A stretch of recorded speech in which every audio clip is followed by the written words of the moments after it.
Hello दोस्तों, Delhi capital versus Lucknow super giants की highlight video इस वीडियो में बताएंगे। Delhi capital versus Lucknow super giants IPL 2024 के बेस्ट टीमों में से एक है। दोनों टीमों के बीच जब भी मुकाबला होता है एक खतरनाक और रोमांचक भरी मुकाबला होता है, क्योंकि दोनों टीमों के पास एक से बढ़कर एक खतरनाक प्लेयर है। आईपीएल 2024 की बात करें तो दिल्ली कैपिटल 6 मुकाबला खेली है, जिसमें से 2 मुकाबला जीती है और 4 मुकाबला में हार का सामना करना पड़ा है। वहीं पॉइंट टेबल्स की बात करें तो 10वें नंबर पर दिल्ली कैपिटल अभी तक विराजमान है। वहीं लखनऊ सुपर जायंट्स की बात करें तो लखनऊ सुपर जायंट्स अभी तक 5 मुकाबला खेली है, जिसमें से 3 मुकाबला में जीती है और 2 मुकाबला में हार का सामना करना पड़ा। और पॉइंट टेबल की बात करें तो लखनऊ सुपर जायंट्स अभी तक तीसरे नंबर पर है। आप हमारे चैनल पर नए हो तो हमारे वीडियो को लाइक कीजिएगा, चैनल को सब्सक्राइब कीजिएगा और फेसबुक पेज पर देख रहे हो तो फेसबुक पेज को फॉलो कीजिएगा। Delhi capital versus Lucknow super giants IPL इतिहास की बात करें तो अभी तक 4 मुकाबला दोनों के बीच हुआ है, जिसमें से 3 मुकाबला लखनऊ सुपर जायंट्स जीती है और 1 मुकाबला दिल्ली कैपिटल जीती है। लखनऊ सुपर जायंट्स के हाईएस्ट स्कोर की बात करें तो 195 और लोएस्ट स्कोर की बात करें तो 193। वहीं दिल्ली कैपिटल के हाईएस्ट स्कोर की बात करें तो 189 है और लोएस्ट स्कोर की बात करें 143 है, जो बेस्ट है। आईपीएल 2024 का 26वें match Delhi capital versus Lucknow super giants के बीच हुई, जिसमें लखनऊ सुपर जायंट्स के कैप्टन लोकेश राहुल ने टॉस जीता और पहले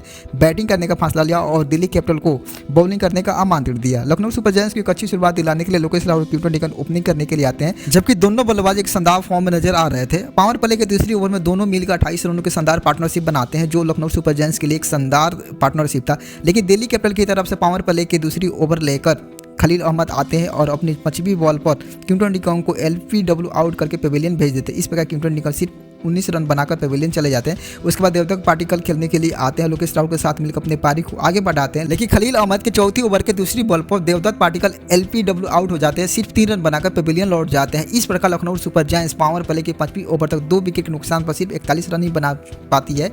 लेकिन अभी भी लोकेश राहुल कीज पर डटे हुए थे, छक्के चौके की बारिश कर रहे थे और दूसरी तरफ से धड़ाधड़ लखनऊ सुपर जायंट्स की विकेट गिर रही थी। उसके बाद मार्क स्टोनिस खेलने के लिए आते हैं, जबकि कुलदीप यादव के बॉल पर सिर्फ 8 रन बनाकर आउट हो जाते हैं और पेविलियन चल जाते हैं। उसके बाद निकोलस पुरन खेलने के लिए आते हैं, जबकि कुलदीप यादव के बॉल पर बिना खाता खोले आउट होकर पेविलियन चल जाते हैं। उसके बाद दीपक हुड्डा खेलने के लिए आते हैं और लोकेश राहुल के साथ मिलकर एक शानदार पार्टनरशिप को आगे बढ़ाते हैं। लेकिन 9वें ओवर के तीसरी बॉल पर ऋषभ पंत के हाथों कैच आउट करके कुलदीप यादव लोकेश राहुल को पेविलियन भेज देते हैं। इस प्रकार लोकेश राहुल 22 बॉल पर 39 रन बनाते हैं, जिसमें 5 चौके एक छक्के लगाते हैं। इस प्रकार लखनऊ सुपर जायंट्स 4 विकेट के नुकसान पर सिर्फ 66 रन बना पाती है। लखनऊ सुपर जायंट्स बिल्कुल दबाव में आ चुकी थी। उसके बाद आयुष बदौनी खेलने के लिए आते हैं, जो लंबे लंबे चौके लंबे लंबे छक्के के लिए जाने जाते हैं। दीपक हुड्डा के साथ मिलकर अपने पारी को शानदार आगे बढ़ाते हैं, लेकिन दीपक हुड्डा सिर्फ 10 रन बनाकर ईशांत शर्मा के बॉल पर आउट हो जाते हैं और इस प्रकार पेविलियन लौटे। उसके बाद कुणाल पांड्या खेलने के लिए आते हैं, जो सिर्फ 3 रन बनाकर मुकेश कुमार के बॉल पर कैच आउट हो जाते हैं और पेविलियन चल जाते हैं। उसके बाद अवेश खान खेलने के लिए आते हैं, जो सिर्फ 16 बॉल पर 20 रन बनाते हैं। नवाद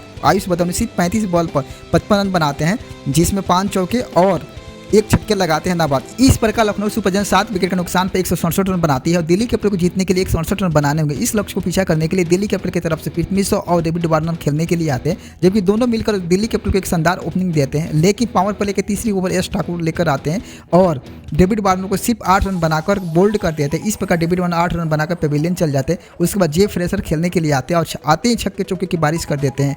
लेकिन लखनऊ सुपर जायंट्स की तरफ से 6ठी ओवर लेकर रवि बिश्नोई आते हैं और आते ही पृथ्वी शॉ को कैच आउट कर देते हैं। पृथ्वी शॉ सिर्फ 32 रन बनाकर पेविलियन चल जाते हैं। उसके बाद खेलने के लिए ऋषभ पंत आते हैं और जे फ्रेशर के साथ मिलकर एक शानदार पार्टनरशिप बनाते हैं और दोनों शानदार छक्के चौके लगाते हैं। जे फ्रेशर सिर्फ 35 बॉल पर 55 रन बनाते हैं, जिसमें 2 चौके और 5 छक्के लगाते हैं। इस प्रकार वो भी आउट होकर पेविलियन चल जाते हैं। उसके बाद टी एस्टबा खेलने के लिए आते हैं और ऋषभ पंत के साथ मिलकर एक शानदार पार्टनरशिप बनाते हैं, जबकि ऋषभ पंत रवि बिश्नोई के बॉल पर कैच आउट हो जाते हैं। ऋषभ पंत सिर्फ 24 बॉल पर 41 रन बनाते हैं, जिसमें 4 चौके और 2 छक्के लगाते हैं। उसके बाद साई होप खेलने के लिए आते हैं और टी एस्टबा के साथ मिलकर एक शानदार पार्टनरशिप बनाते हैं, जबकि साई होप सिर्फ 10 बॉल पे 11 रन बनाते हैं, जबकि टी एस्टबा सिर्फ 9 बॉल पर 15 रन बनाते हैं। इस प्रकार दिल्ली कैपिटल 4 विकेट के नुकसान पर 170 रन बना देती है और इस मैच को सिर्फ 6 विकेट से जीत जाती है। दिल्ली कैपिटल की तरफ से खलील अहमद को 2 विकेट, ईशांत शर्मा को 1 विकेट, कुलदीप यादव को 3 विकेट और मुकेश कुमार को 1 विकेट। वहीं लखनऊ सुपर जायंट्स की तरफ से नवीन उल हक को 1 विकेट, यश ठाकुर को 1 विकेट और रवि बिश्नोई को 2 विकेट मिला था।